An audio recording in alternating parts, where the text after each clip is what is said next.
Ya, selamat pagi anak-anak. Assalamualaikum warahmatullahi wabarakatuh.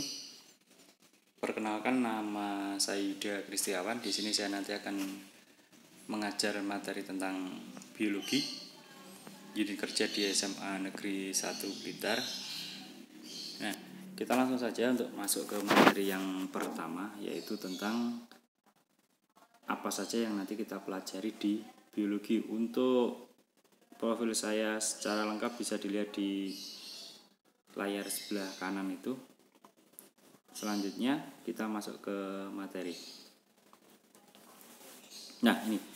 Jadi untuk pertemuan pertama ini nanti yang kita pelajari ada biologi, objek biologi, dan metode ilmiah. Nah, sebelum lebih jauh kita mempelajari hal tersebut, alangkah baiknya kalau kita itu mengenal dulu apa yang dimaksud dengan biologi.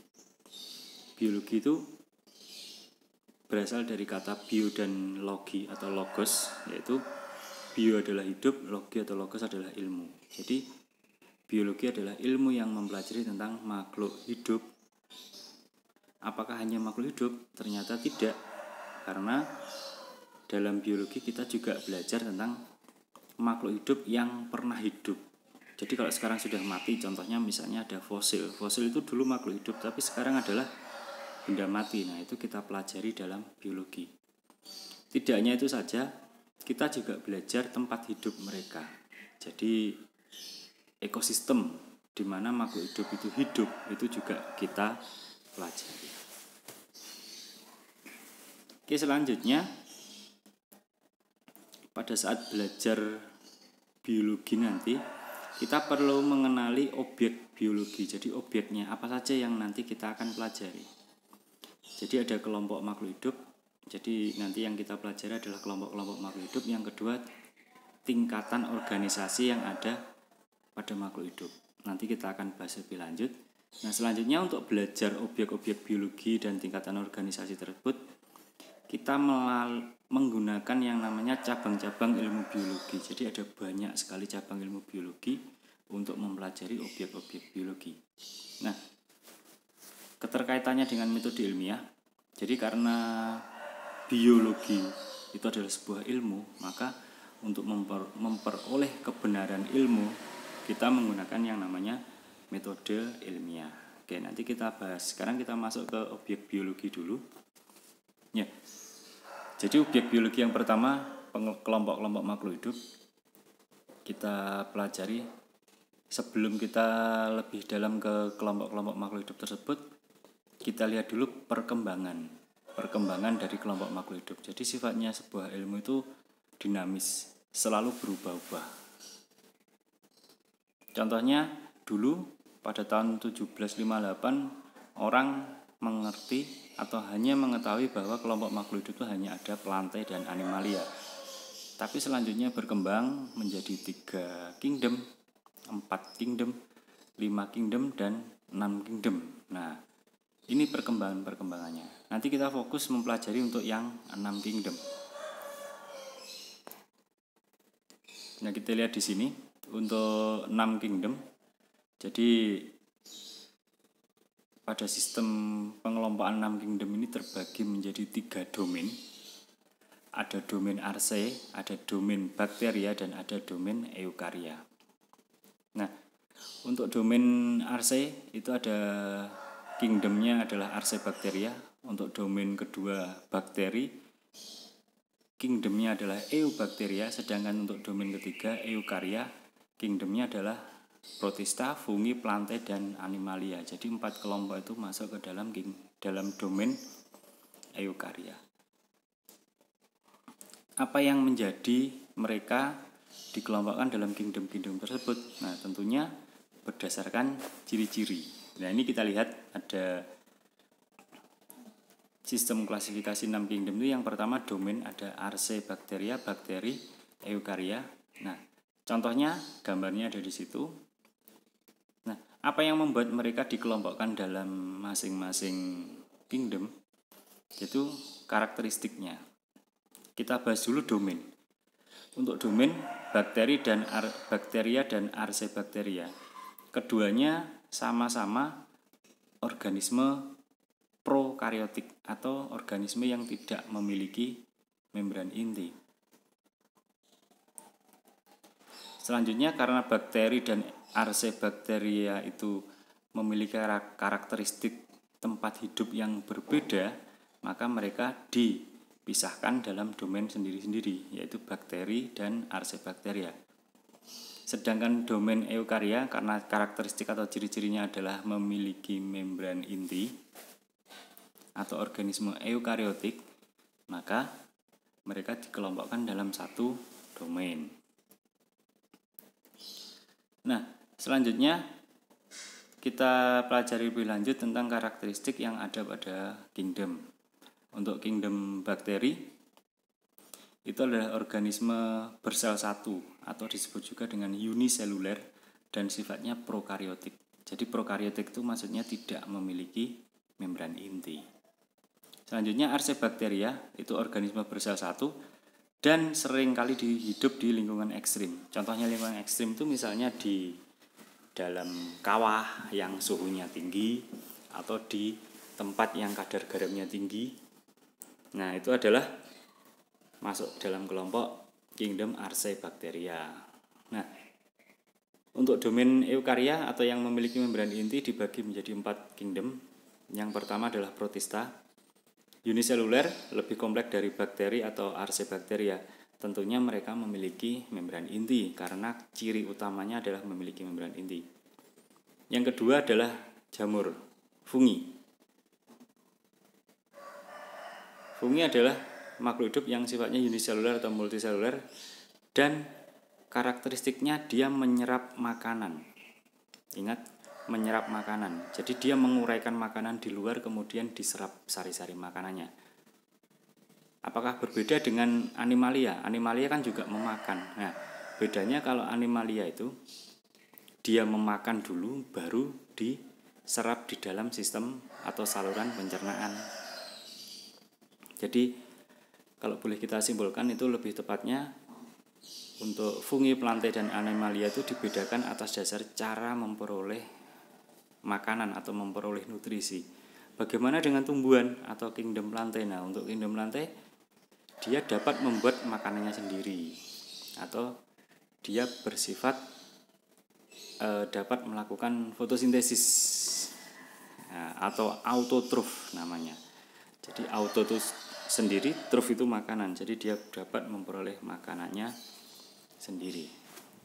Ya, itu objek-objek biologi yang berdasarkan sistem pengelompokan makhluk hidup atau sistem klasifikasi. Selanjutnya ini tingkatan organisasi kehidupan. Untuk tingkat organisasi kehidupan kita mulai dari yang paling kecil yaitu molekul. Nah, nanti molekul itu berinteraksi dengan molekul-molekul yang lain akan membentuk sebuah sel. Nah, sel itu strukturnya kecil, struktur kecil.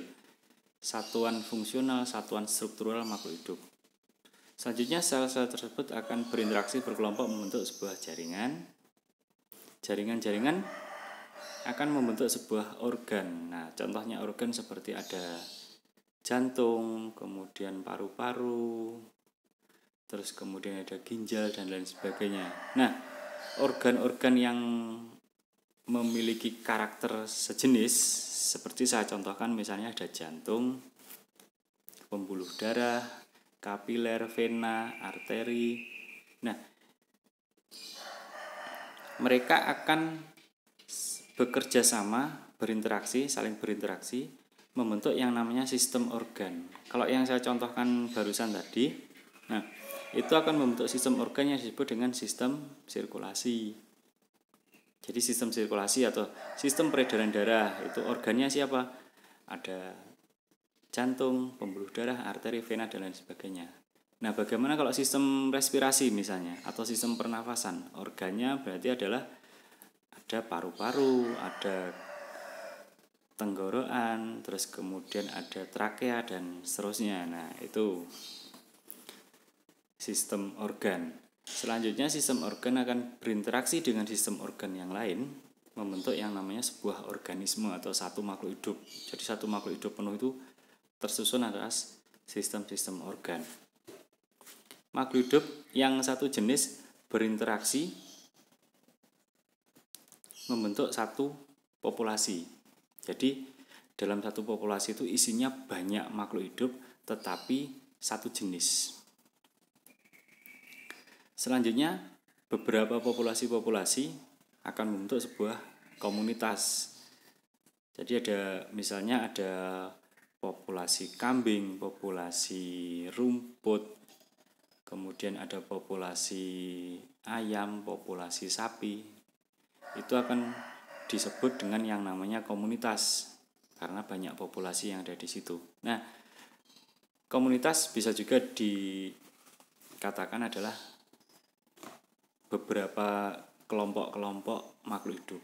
Selanjutnya, kelompok-kelompok makhluk hidup tersebut berinteraksi dengan lingkungannya yang akhirnya disebut dengan ekosistem. Jadi ekosistem itu isinya ada dua nanti. Ada makhluk hidup dan ada makhluk tidak hidup. Karena mereka saling berinteraksi maka disebut dengan ekosistem. Nah, selanjutnya ekosistem jika berada pada satu wilayah yang memiliki iklim yang sama, karakteristik cuaca yang sama, maka disebut dengan bioma. Jadi satu bioma itu ciri-cirinya adalah terdiri dari beberapa ekosistem kemudian memiliki karakteristik cuaca, karakteristik iklim yang relatif sama. Seperti ada bioma savana, bioma tundra, bioma hutan hujan tropis, bioma subtropis. Nah, mereka memiliki karakter iklim dan cuaca yang sama, maka disebut dengan bioma. Selanjutnya, bioma tersebut akan hidup dalam menempati ruang di atas permukaan bumi yang disebut dengan biosfer. Nah, biosfer itu lapisan di atas permukaan bumi yang masih ditempati oleh makhluk hidup, bios. Nah, ada kata biosfer.